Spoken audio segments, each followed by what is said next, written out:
Alright, child, so there are a lot of white women walking around here with cowboy hats on, and I'm concerned. Cowboy hats and boots and carrying on. Anyway, girl, so this is Star. Empire is taking forever to edit, girl. Oh, shoot. No, yeah. Okay, no. Sorry. I'm having thoughts. Anyway, this is Star. I'm recording on my Google Pixel, so it's going to look a little different than on the iPad. Y'all don't care. Anyway, can I just say that I'm so happy to have Star back. It's like in my favorite shows. It's like my top. It's like Star, Greenleaf, 911. Like, those are my top 3 right now. And I'm way behind on 911. I got to catch up. But, anywho. Star. It starts off, and if you are new to my channel, and you've never seen a Star review, or if you are not a friend of mine on Facebook, you won't get the reference, but it starts off with middle-aged lesbian Auntie Keke Palmer. Now, why is this mosquito? Get out of here. I didn't even get him. Cute. Is this the same bug from this morning? No one has time. Anyway, so, yes, I have this ongoing joke that Keke Palmer looks like a middle-aged lesbian auntie. So, every time I refer to Keke Palmer, I probably will call her middle-aged. You will park right in front of me. All these parking spaces, and you go get right in front of me. I hate it. But yeah, I'm going to probably refer to her as middle-aged lesbian auntie Keke Palmer. I just probably will. But it starts off with her. She's at the strip club, honey, and she's dancing and performing, girl, and the children are swinging their legs and carrying on, and then it pans over to Alex with this little short, curly, I ain't like it. I did not like that look on her. It was like almost an afro, but it was more in the style of a curl, and it just didn't give me what I needed. Ryan Destiny, niece, I don't know if that's what your actual hair looked like or not, but I didn't care for it. I did not like it.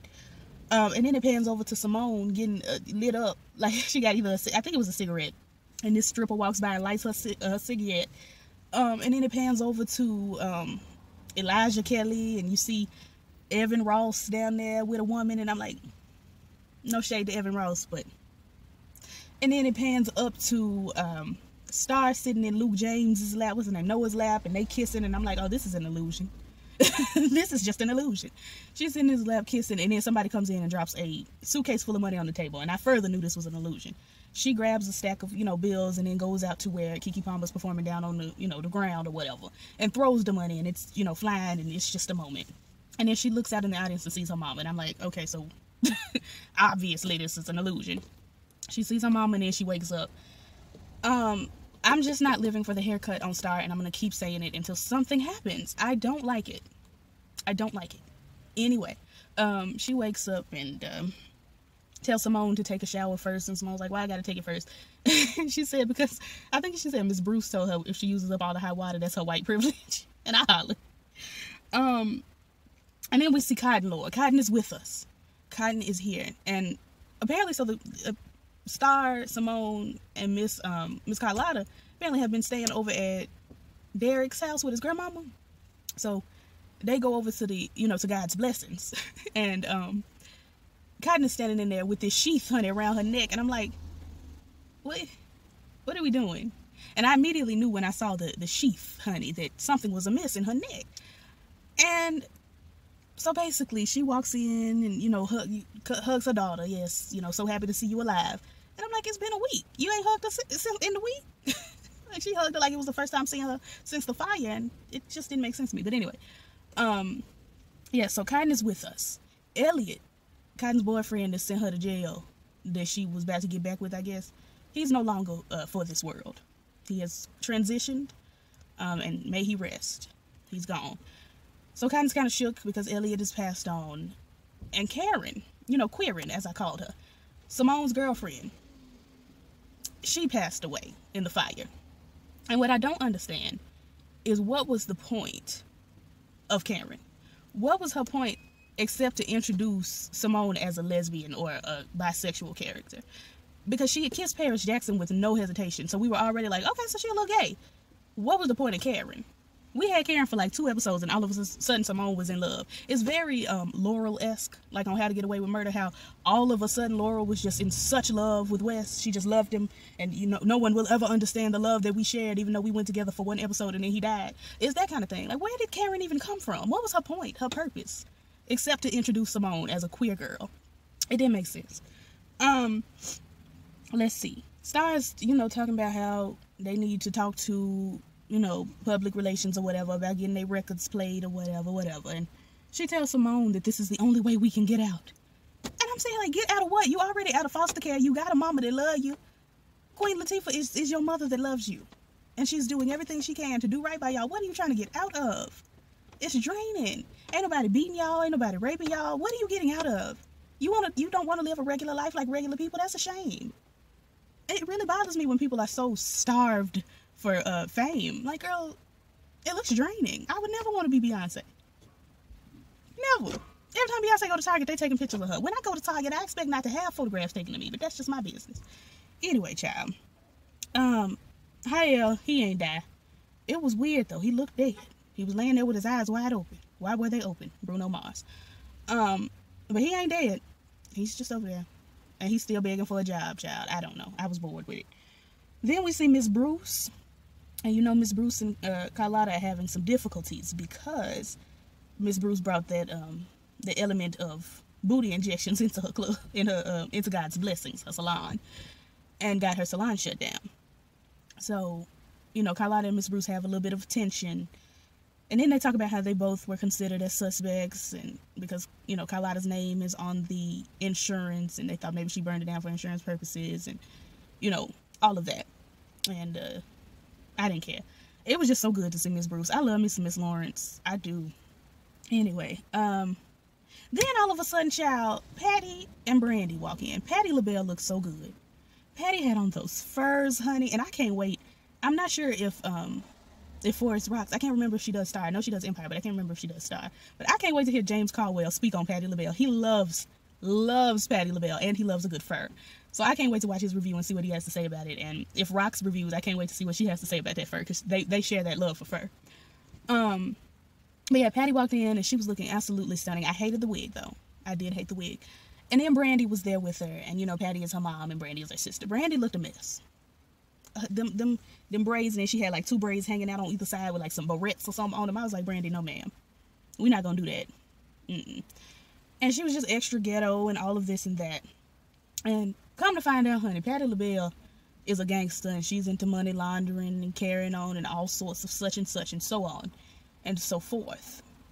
And so Patty wants to buy God's Blessings from Carlotta, and Carlotta's like, no. And I'm like, I don't know, sis. I don't know. You already got your salon shut down, so it's not like I would think about it. But anywho, we get over to Derek, honey, and he over there wiggling his big toe like Uma Thurman in Kill Bill.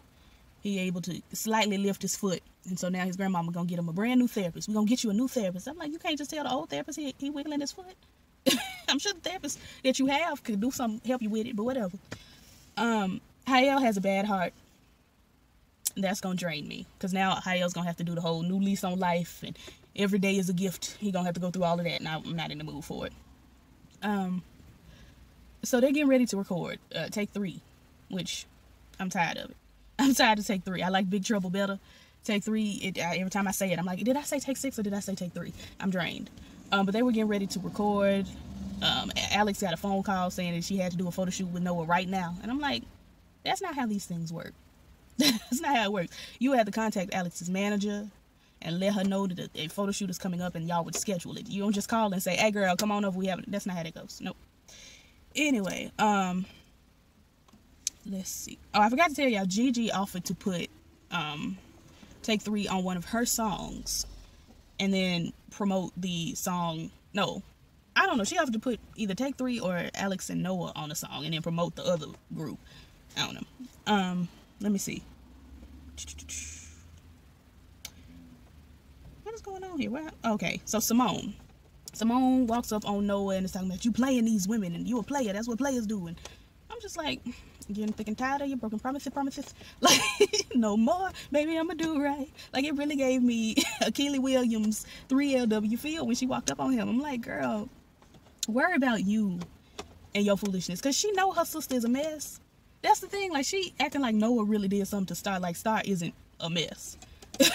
She pushed him away. She didn't want to go public with him and all of these things.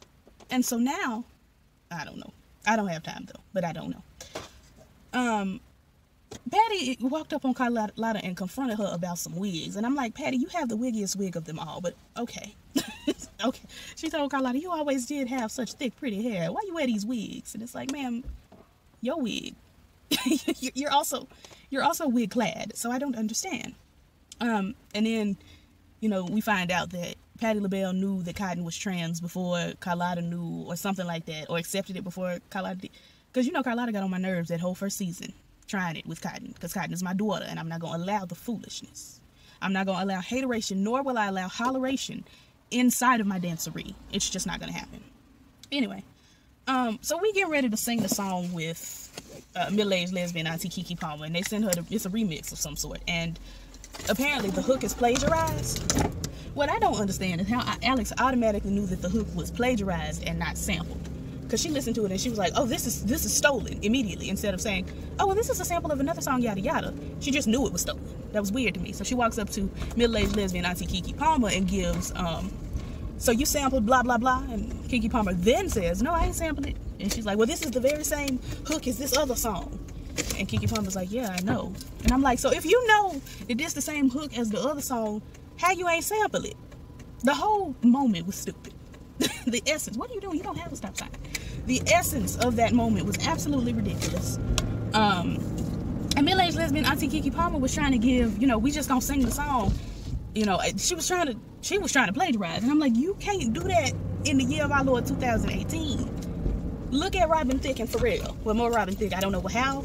All the blame fell on Robin Thicke when Pharrell did it, but okay. But you can't just plagiarize. So that whole portion of that storyline was stupid to me. Oh Lord, my thing is frozen. Okay, there we go. My phone's probably overheating, child. But yeah, so Gigi was getting ready to steal, and I'm just like, every bit of this is dumb. Each portion. Let me get on around here and get to this good spot. Yes, God, right in front of the door. Yes, God. All right. Oh shoot, I only got like a few minutes. Anyway, so yeah. Keke Palmer, all in all, is a thief. Cotton is having flashbacks about, you know, her murder and all of these things. And I really would like to see more about when she pretended to drown and then how the house ended up on fire and she got out. Like, I want to see that a little more in depth. But she lies to Carlotta and says that, you know, Omari isn't why she's upset. She's upset about Elliot. And it's like, no. And then Star goes into, oh, I am pretty close to your car. My bad, dog. I can't move because anyway. Girl, the lighting. Star goes into, hold on, let me adjust it. Let's get it together. She's talking about how, you know, we have to do whatever it takes to get famous about something. I don't remember what she was talking about, but I'm like, so all of this, whatever it takes, but yo, bandmate dating Noah and bringing more notoriety to y'all's group ain't a part of whatever it takes. Fake dating Noah at that. Like, yeah, they probably want each other, but I don't know. It was draining. Let's see. So they had this fight, girl. Alex and Star had this argument, and Star finally says, "I was there first. I was with Noah first." And it's like, why you ain't just say that? Why you ain't just say it? And now Alex is shook, and Luke James is up there singing, and the song was real nasally. I was like, I'm not living for this one. And it was like a torn in between the two LaToya Luckett, Mary Wells, Two Lovers type song where he was singing, but you know, he could have been singing the one or the other. I don't know. Anyway, so Derek has packed all of Alex's things in an I Just Got Fired box. The only time you see those boxes is when somebody is being fired or evicted. Like, I've never seen those boxes in real life. You just see them on TV when somebody packing up all their stuff. But he packed up her things, and now they broke up, and so now Alex is crying that they broke up, and I'm like, what you crying for if you didn't even really want him like that because you was falling out of love? It all looks stupid to me. But yeah. And then let's see. Okay, so yeah, when they're breaking up, Alex then proceeds to go on her Usher's confessions tour and talks about how she had an abortion and all of these things, and I'm like, I guess if you're gonna tell it, then you gotta tell it all. Like, good Lord, all of the things. And Derek, he wasn't even shook. He was just like, girl, I'm done. I'm done with you. Sick of it. So I'm sure Derek is probably gonna end up going with the girl that worked at the corner store. If y'all remember that, I feel like he's probably gonna end up with her. Simone talks about how she was in love with Karen, and it was aggravating me because it's, again, a very much a love story like Laurel and Wes on How to Get Away with Murder. But then she asked Star if she was a lesbian. How Star know if you a lesbian or not? Do you like women exclusively? If you like women exclusively, then you're a lesbian. I don't understand how asking Star was going to get you clarification. Star don't know. And she said, I don't know. Let me see. So then Cotton and Grandmama Patty walk in, and Grandmama Patty got a gun, and Carlotta is giving, what you got this gun for? And Cotton's like, she's got it for me. Then she pulls down her turtleneck, and she got two strangulation prints around her neck. And now Carlotta's giving, you thought I couldn't protect you? And it's like, I didn't want you to. These two are thugs, and your salon's called God's Blessings, niece. You a deaconess at the church, sister. We didn't want you to get dirty. So now Grandma Patty and Auntie Brandy are going to, basically, I guess, murder Omari. I don't know. Noah got the song on the radio and they heard it. Take 3 heard it while they was out there spraying a memorial to queering. And that's it. This was lackluster, but honey, I got to get back into work because the children are trying it with me. Like, comment, subscribe, all the things the YouTubers say, and I will catch you in the next one. Peace.